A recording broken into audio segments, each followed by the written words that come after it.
పశ్యంతి త్వాం భాగ్యవంతో హి లోకే విశ్వత్రాణాయోద్యతం వెంకటేశం లక్ష్మీభూమ్యాం పార్శ్వయుగ్మస్థితాభ్యాం ద్వాభ్యాం నిత్యం సేవితం నిత్యబంధుం.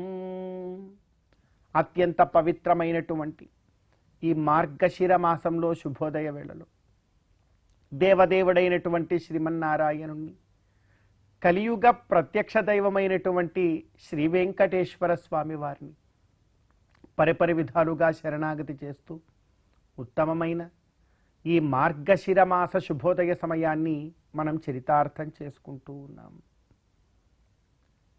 ఎంతో గొప్పగా భగవంతుడు ప్రతి మాసంలోనూ కూడా ఒక్కొక్క నామాన్ని ధరించి మనల్ని అనుగ్రహిస్తూ ఉన్నాడు. ఈ మాసంలో మనకే కష్టము కలిగినా కూడా ఆ కష్టాన్ని పోగొట్టేటువంటి ఆ గోవిందుడు సంకర్షణ నామధారిగా మనల్నందరినీ కూడా అనుగ్రహిస్తాడు. మాసానాం మార్గశీర్షోహం అంటారు కదా, చాలా గొప్పది ఈ మార్గశిర మాసం. అందుకే ఈ మార్గశిర మాసంలో ముక్తిని కలిగించేటువంటి ఒకానొక స్థితి ఉన్నది అంటారు పెద్దలు. కనుక ఈ మాసంలో మనందరి ప్రధాన కర్తవ్యం అంటూ ఏదైనా ఉంటే ఒక్కసారైనా తిరుమల క్షేత్రానికి చేరుకొని గోవిందుని దర్శించుకోవడమే. అందుకే అంటున్నాం, పశ్యంతి త్వాం భాగ్యవంతో హి లోకే. ఈ లోకంలో తిరుమల దివ్య క్షేత్రానికి చేరుకోవడం అంటే సామాన్యమైనటువంటి విషయం కాదు. ఆయన్ని దర్శించడం అంటే అది మహాభాగ్యమే. భాగ్యము ఉన్నవాడు మాత్రమే అక్కడికి చేరుకోగలడు, ఆయన్ని దర్శించుకోగలడు.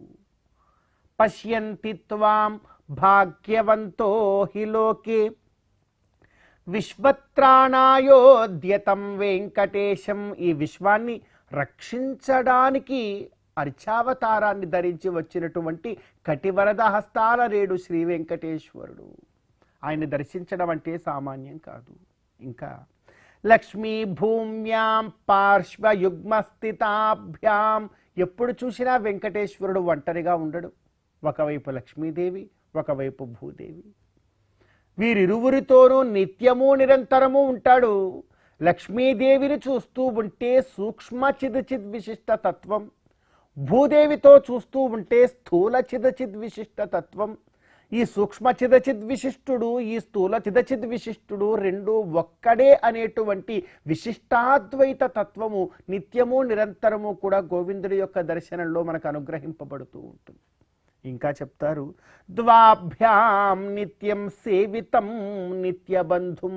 ఈ ఇద్దరి చేత నిత్యము కూడా సేవింపబడేటువంటి ఆ గోవిందుణ్ణి మనసారా మనందరం కూడా శరణాగతి చేద్దాం.